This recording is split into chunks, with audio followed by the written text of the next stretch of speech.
Peter Hughes has been a farmer all his life. He, along with his wife and 4 daughters, work their 100-acre farm in County Armagh.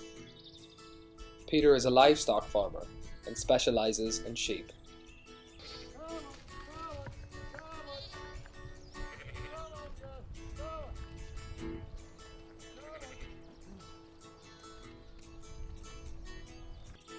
Farming is in Peter's blood.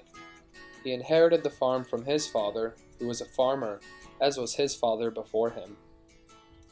In recent hardship, he has had to diversify, and has taken to renting out parts of his lands and outhousing to larger cattle farmers.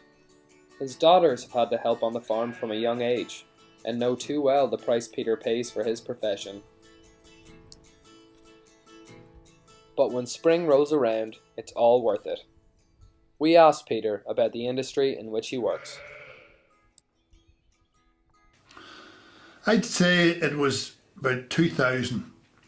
We had a big decision to make then, that it was foot and mouth and there was a lot of new regulations come in, and we needed to move up in numbers of cows, and that because we were a dairy farm and we needed to keep more cows to be viable. But when we did the maths, we found that Patricia, my wife, was earning more than we would to milk cows or milk cows. So we turned around and decided that we would change our farming completely.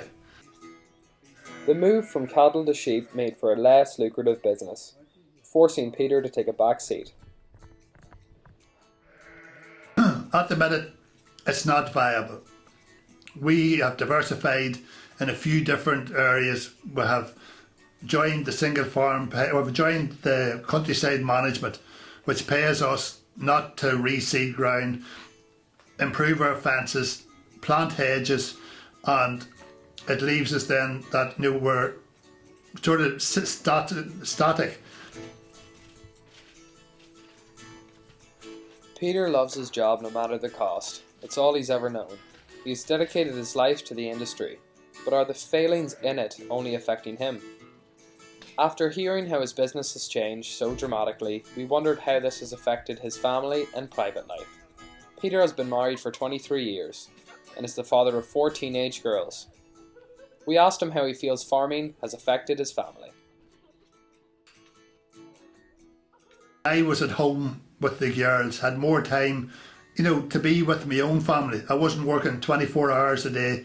I was able to bring them to school, collect them from school, be with them, and that it left us, because we were only running sheep, it wasn't a 24-hour-a-day job. It left that we had more free time, we had weekends and that, where we could be away for a week. It wasn't a very intensive job, and it left that the family and I had more time together. Financially, we make ends meet, but it's only because Patricia's earning a good wage and leaves that she brings in the main end of the money, and I have a secondary income to help pay the bills, and we sort of get by. We asked Emma and Anya, Peter's oldest daughters, how they felt having a farmer as a father. He's out in the cold all the time, and I don't like it. And then sometimes he doesn't hear his phone and you're ringing and you can't get a hold of him.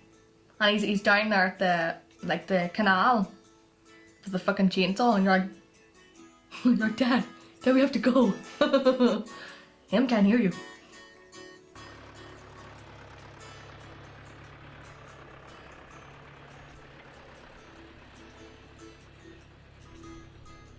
I usually follow him down the field whenever he goes out in the rain. I'm like, make sure he doesn't die. Peter Hughes is a representation of the small farmer today. He reminds us that farming is not a pastime. For many, it is a way of life. For now, Peter and his family are content in their lifestyle and simply face the world one day at a time.